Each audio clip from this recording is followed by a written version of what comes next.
All right, guys, in this lesson, we're going to be talking about mid-side processing. Okay.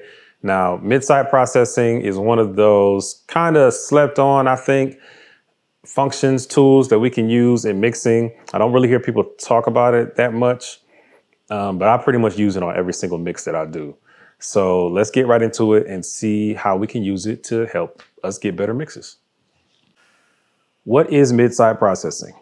Mid-side processing is the practice of applying processing like EQ, compression, saturation, etc. to the mid and side channels of our mix individually. This is a powerful tool that helps us achieve greater depth and clarity in our mixes. All right, let's go on our DAW and see how this works. So I personally use this mostly on my master bus. Okay, so I got here on my mix bus, I'm using Ozone 9. This is usually what I use. FabFilter Pro Q3 does have a mid-side feature as well. And there are other EQs that do it. This is just the one that I use the most. So, all right, so I already kind of have it set, and I'm just gonna run through it and show you how to do this, okay?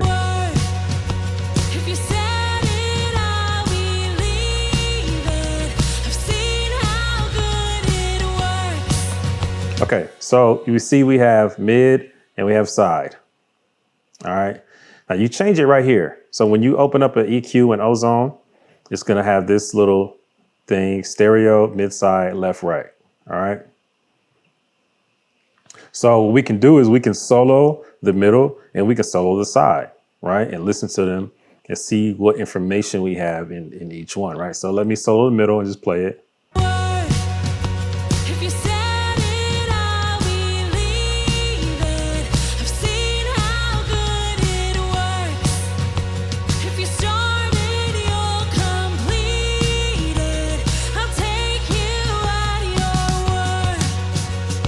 Okay, so what we're hearing mostly is I hear piano, I hear vocal, obviously, and I hear bass and kick and snare. Okay, so you know that anything that you do here, anything that we EQ is going to affect mostly those instruments, right? So what I tend to try to accomplish with mid-side is I want to get a greater depth of feel, but I also want to get more clarity. And I find that this helps me open up clarity in my mix. It's not going to be necessarily drastic, but when we get to this point in mixing, you're not really looking for drastic changes. You're looking for small changes that kind of add up to making a big impact, okay? To getting you the results you want. So I would literally just play the mid and listen. Find the frequency. I usually always do deductive EQ with this. So I already hear it.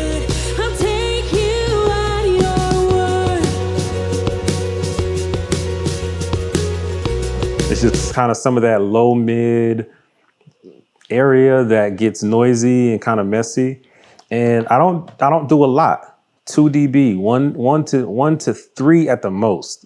And that's 3 is if it's like something really bad in there, but 1.5, 2 dB is usually enough.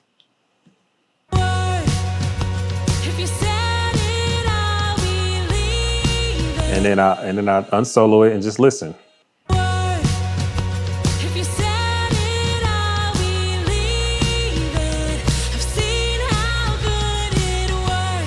Again, it's subtle. I notice it. It's subtle, but it makes a difference, right? So then we go to the side, do the same thing, solo the side.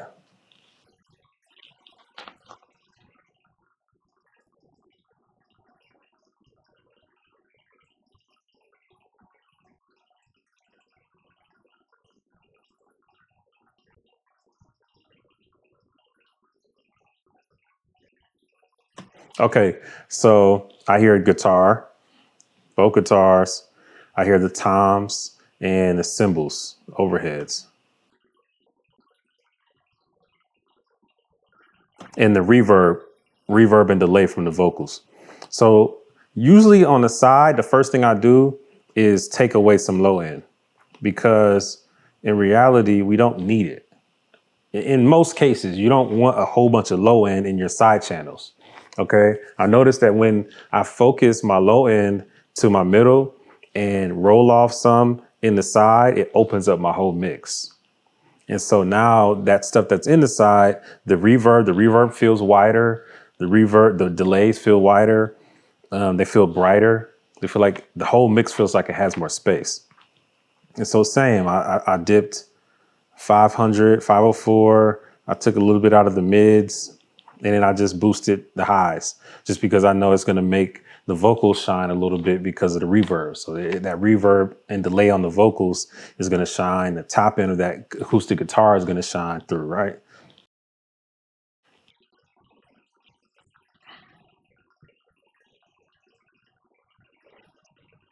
And then we bring it back.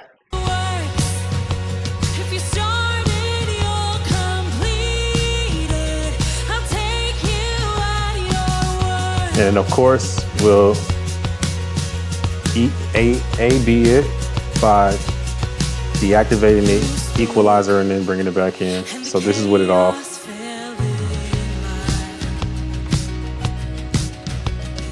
And this is with it on.